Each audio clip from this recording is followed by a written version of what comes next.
Get on the fucking ground!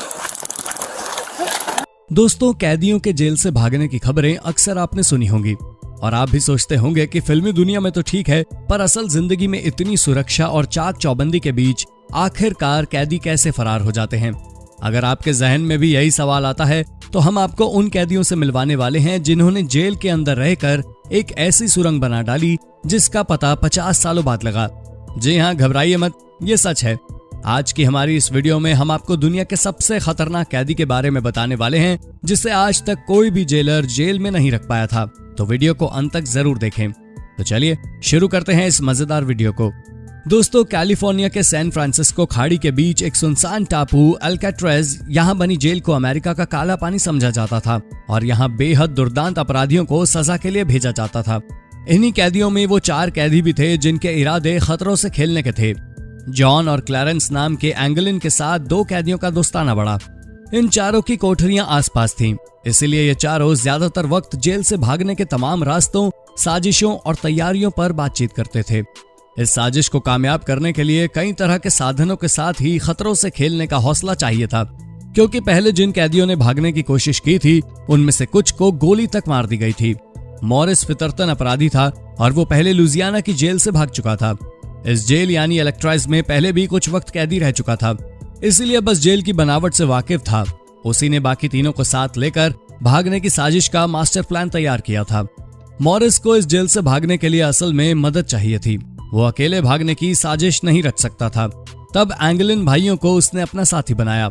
एंगलिन भाई बचपन से ही अच्छे तैराक रहे थे और अब तक उन्हें नहीं पता था कि उनकी यही काबिलियत जेल से भागने में बड़ी मदद साबित होने वाली थी। एलन इस ग्रुप में इसलिए शामिल हुआ क्योंकि उसे भी आजाद होना था, लेकिन उसके पास उतना हौसला, कुशलता और तरकीब नहीं थी। एलन की कोठरी पास ही थी, इसलिए उसे मॉरिस ने अपने साथ करना ठीक समझा, वरना वो खतरा साबित हो सकता था। अब चारों ने मिलकर पूरी योजना तैयार कर ली थी और भागने की योजना पर काम शुरू होना था। साल 1962 में मॉरिस, एंगलिन भाई और एलन जब ये योजना बना रहे थे, तब इस टापू पर इस जेल के लोगों के अलावा कोई नहीं था। सिर्फ 2-3 किलोमीटर का पथरीला इलाका और उसके बाद हर तरफ समुद्र। यहाँ से भागने की कोशिश करने का मतलब था जान का जोखिम उठाना। अगर कोई भी तरकीब फेल होती तो चारों को पता था कि उन्हें गोली मारी जा सकती है, इसलिए वो प्लान को सतर्कता के साथ अंजाम दिया जाना था।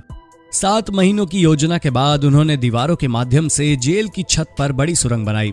हालांकि जून 1962 की वो रात आ गई जब चारों को भाग जाना था।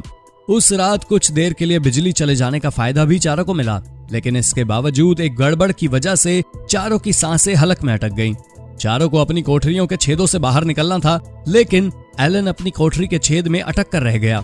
कुछ सेकंड्स एलन की मदद करने के बाद तीनों की समझ में आ गया था कि एलन का इस तरह छेद में अटक जाना सबके लिए खतरनाक साबित हो सकता था और तीनों एलन को छोड़कर आगे बढ़ गए। रात के वक्त तीनों जेल से भाग चुके थे और पहरेदारों से नजरें चुराने के बाद रात करीब 11:30 बजे अपनी बनाई नाव के जरिए समुद्र में उतर चुके थे। उधर सुबह तक जेल के किसी पहरेदार या अफसर को इसकी भनक तक नहीं लगी। सुबह जब एक गार्ड ने एलन को एक छेद में फंसे और जूझते देखा, तब उसने सायरन बजाकर सबको अलर्ट किया।